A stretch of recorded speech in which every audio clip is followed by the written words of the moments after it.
pelajaran kita akan berdoa dahulu yang akan dipimpin oleh temanmu ketua kelas. Ya, ketua kelasnya siapa? Iya. Kan? Iya. Bapak, mari tanya. Ini pakai. Sebelum memulai pelajaran pada hari ini, marilah kita membaca basmalah.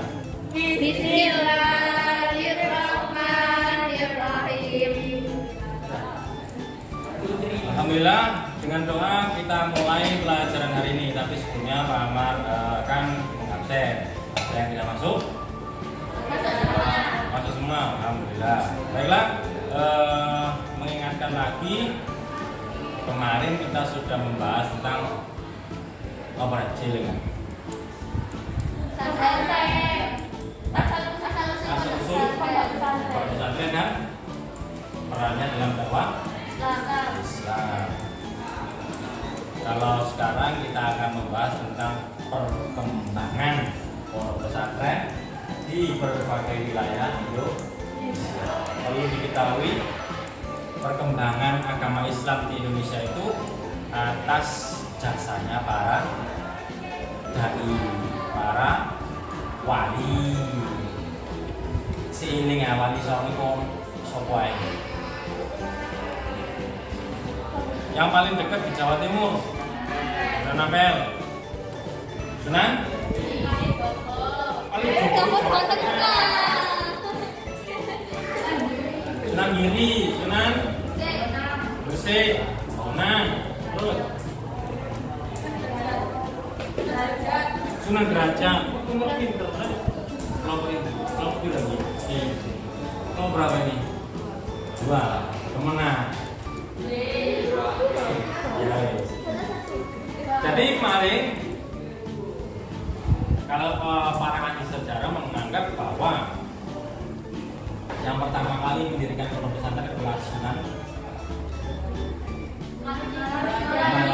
Maulana Malik atau dia dikenal dengan Sunan Gresik. Sunan Gresik abad ke-15.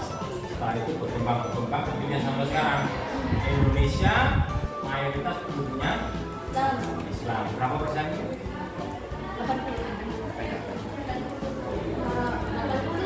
80%. Kalau dulu mungkin 99%, tapi sekarang kita muslim 80%. Dari 300 juta orang, Indonesia itu paling banyak mayoritas muslim di dunia.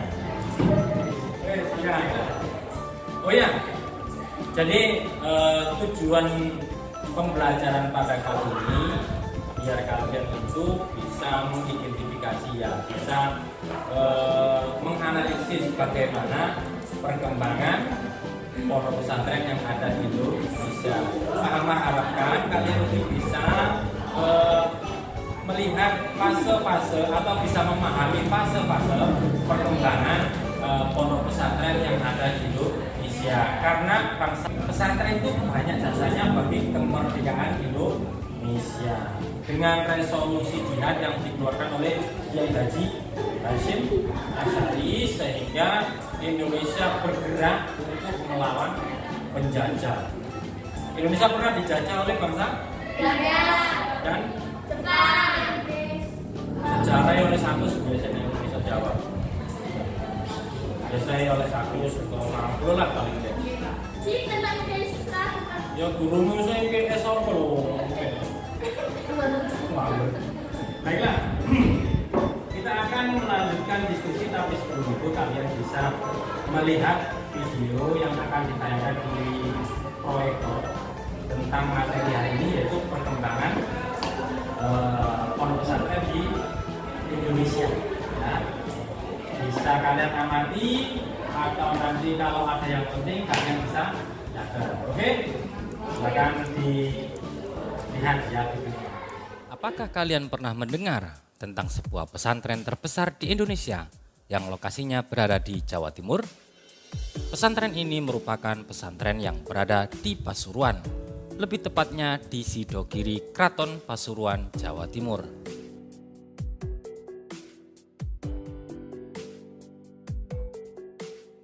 Pesantren Sitogiri merupakan pesantren tertua yang ada di Indonesia dan masih ada sampai saat ini.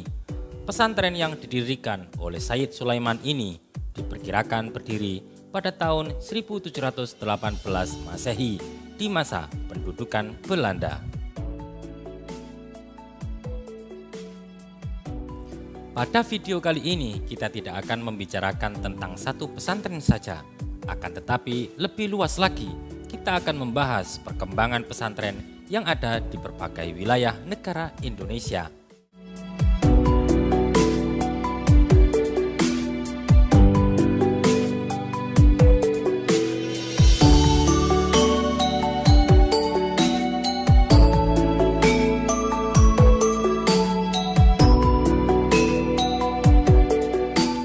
Perkembangan pesantren di Indonesia tidak lepas dari penyebaran agama Islam yang dilakukan oleh para dai dan wali yang ada di Nusantara. Agar lebih memudahkan kita mempelajari perkembangan pesantren ini, berikut merupakan fase-fase perkembangan pesantren di Indonesia.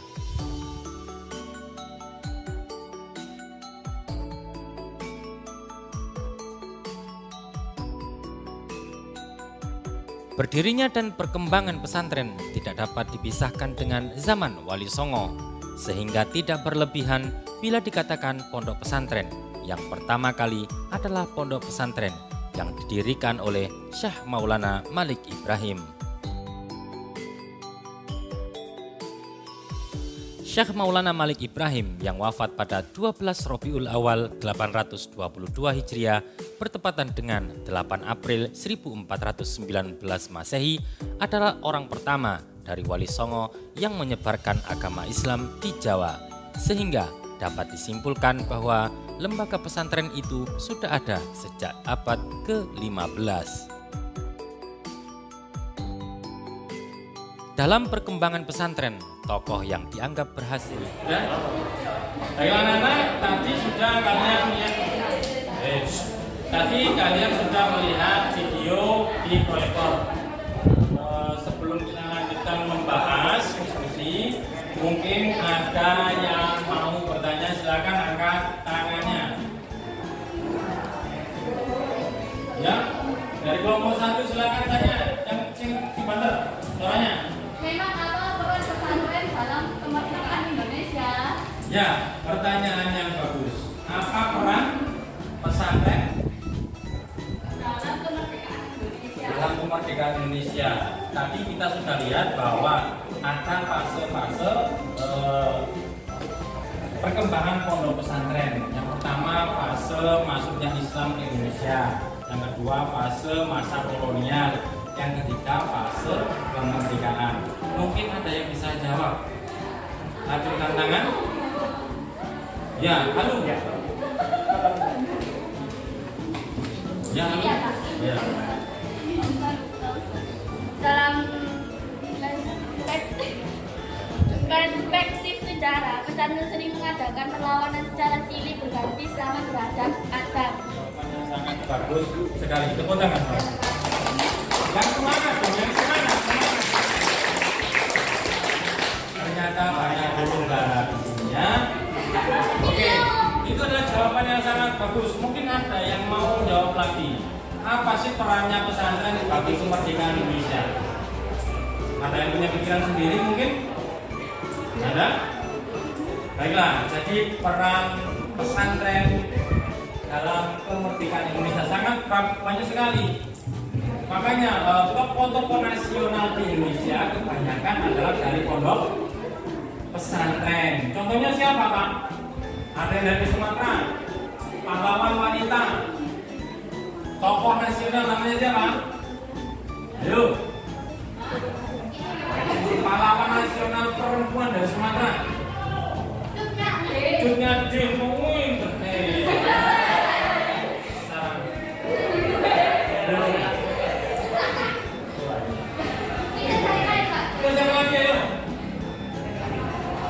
Tengku Imam. Jangan pakai. Kamu bisa lihat di internet, pasti kamu menemukan tokoh-tokoh yang basicnya latar belakangnya dari pesantren. Makanya pesantren itu melahirkan tokoh-tokoh nasional banyak sekali. Ya, baiklah, untuk kita lanjutkan diskusi hari ini tentang perkembangan pondok pesantren di Indonesia. Silakan ini kalian diskusikan dengan kelompok kalian. Ya.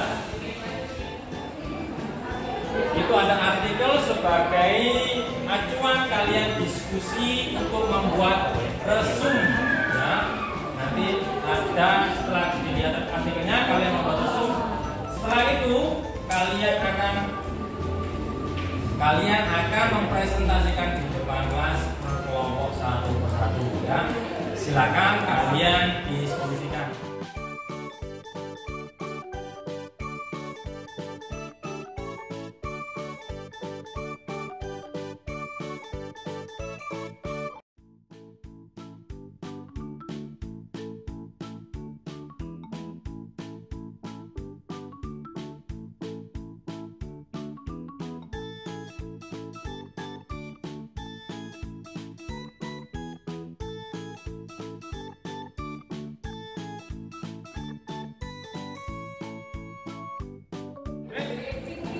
Baiklah anak-anak, setelah diskusi diselesaikan karena waktunya mau habis, silakan setiap kelompok silakan mempresentasikan hasil diskusinya, hasil kesimpulannya di depan kelas. Dari kelompok 1, silakan. Beberapa para ahli sejarah menyatakan pendapatnya jika pondok pesantren yang pertama kali adalah pondok pesantren yang didirikan oleh Syekh Maulana Malik Ibrahim. Syekh Maulana Malik Ibrahim yang wafat pada 12 Rabiul Awal 822 Hijriah. Baiklah, itu tadi presentasi dari kelompok 1. Kelompok kanan. Sekarang presentasi dari kelompok 2. Silakan berdiri. Pada fase masa kolonial, pesantren mengalami hambatan, tekanan dari pemerintah kolonial baik dari Belanda maupun Jepang, dengan diberlakukannya aturan yang membatasi gerak-gerik pesantren untuk berkembang seperti mendirikan sekolah-sekolah Kristen dan menutup sekolah atau madrasah yang tidak punya guru. Ya, demikian dari kelompok 2. Sekarang kelompok 3. Yang namanya nggak usah dibantu. Pondok pesantren pada masa ini yang merupakan lembaga pendidikan yang bersifat non-formal mulai mengadakan perubahan-perubahan guna menghasilkan generasi-generasi yang tangguh, yang berpengalaman luas, diantaranya dengan memasukkan mata pelajaran non-agama ke dalam kurikulum pesantren. Sebagian juga ada yang memasukkan pelajaran bahasa asing ke dalam kurikulum wajib di pondok pesantren. Baiklah, itu tadi kelompok 3. Baiklah, tadi sudah kalian diskusi, kemudian kalian mencari informasi tentang perkembangan pesantren di Indonesia. Ada yang tahu, Pak Marmo tanya, ada yang tahu pondok pesantren tertua di Jawa Timur? Contohnya? Jawa Timur.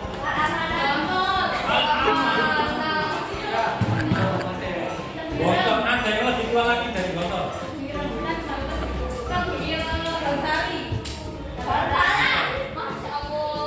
Adanya di Sidoarjo dan di Pasuruan.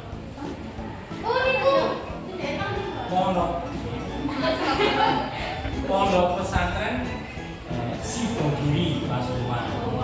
Yang kedua, pondok pesantren yang ada di Siwalan, Buduran, namanya pondok pesantren Hamdania.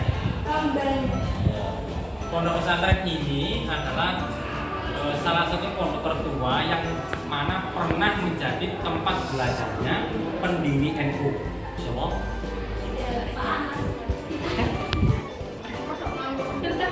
Siapa yuk pendiri NU? Kamu pinter ya? Kelompok 1 mesti pinter.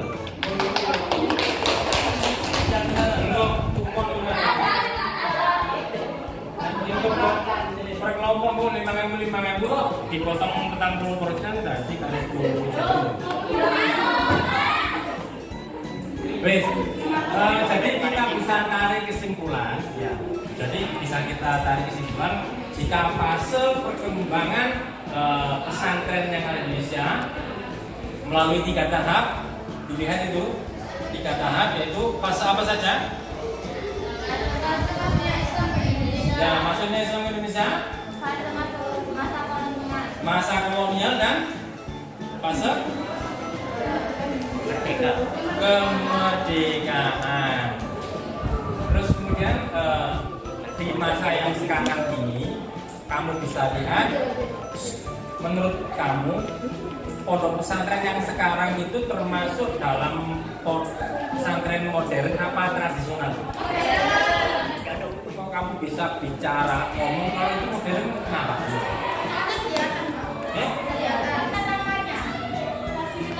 Fasilitasnya, pendidikannya, sarannya, berarti gedungnya api modern gitu. dari bentuk bangunannya. Oh, bentuk bangunan dari pondok fasilitasnya modern, api, terus bangunannya gede-gede kayak. Waduh, Pak. Pondok pesantren dinamakan pondok pesantren modern di Lumono karena di dalamnya itu sudah menerapkan kurikulum yang tersusun teratur, ya. Terus kemudian sarananya juga teknologi itu masuk ke dalam pondok pesantren. Sing teknologi canggih-canggih itu sudah masuk. Seperti itu.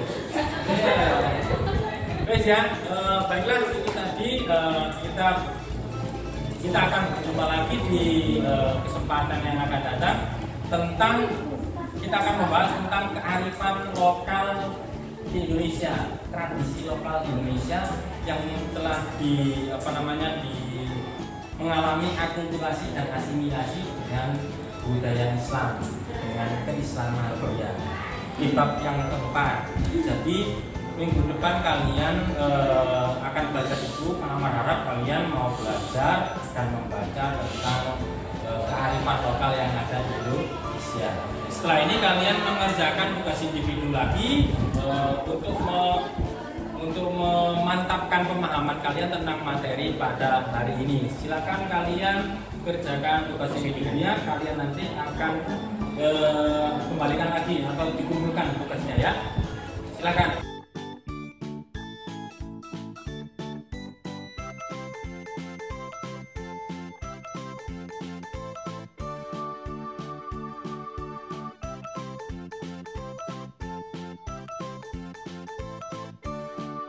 Baiklah, silakan ke wakil ketua untuk menutup pelajaran kita kali ini. Sebelum mengakhiri pelajaran pada hari ini, marilah kita baca bacaan hamdalah. Alhamdulillahirabbil alamin. Itu saja, sampai jumpa minggu depan. Jangan lupa belajar terus ya. Tingkatkan literasi kalian baik dari buku maupun dari internet. Malam akhiri, assalamualaikum warahmatullahi wabarakatuh. Tepuk tangan semuanya.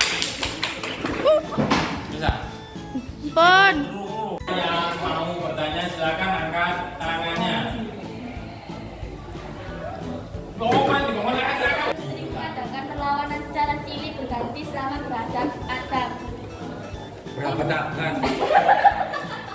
Beradab-adab. Beradab-adab.